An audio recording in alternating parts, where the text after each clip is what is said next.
Ақша алмаштыру жайында 1 AQSh доллар 87 сом 40 тиын, 1 евро 102 сом, 1 рубль 1.09 жарым тиын, сату 1.11 тиын. Good money ақша алмаштыру жайында дәлі ушундай көрүнүш. Доллар 87 сом 40 тиын, евро 102 сом, рубль 1.09 жарым тиын, тенге 0.17 тиын. Ассаламу алейкум, урматтуу биздин каналдын катталуучулары, курс валют көрөрмандары, саламатсыздарбы? Бүгүн 3 январ 2026 жыл кирип келген жаңы 2026 жылыңыздар менен видеого тырс лайктардан басып көрүп туруңуздар. Түштөн кийинки курс валют Бишкек шаары шлагбаум Фучик жактан көргөзүп беребиз.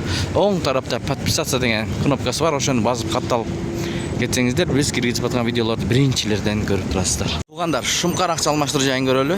Доллар 87 сом 40 тиын, евро 102 сом, рубль 1.09 жарым тиын, тенге 0.71, лира 1.70, юань 11 сом 50 тиын. Бардык жерде эле рубль 1.09 жарым тиын болуп жатат. Достор, азиретали акча алмаштыруу жайын көрүп алыңыздар. Доллар 87 сом 40 тиын, евро 102 сом, рубль 1.09 жарым тиын, тенге 0.71, юань 12 сом, лира 1.50. Мынакей курс валюттар мына ушундай болду. Сак саламатта туруңуздар. Тапканыңыздарга береке берсин. Сиздер менен Дон Кабар, Данияр болду. Ой, пикир, комментарий ачык жазыңыздар. Каналга катталганды, видеого лайк басканды унутпаңыздар.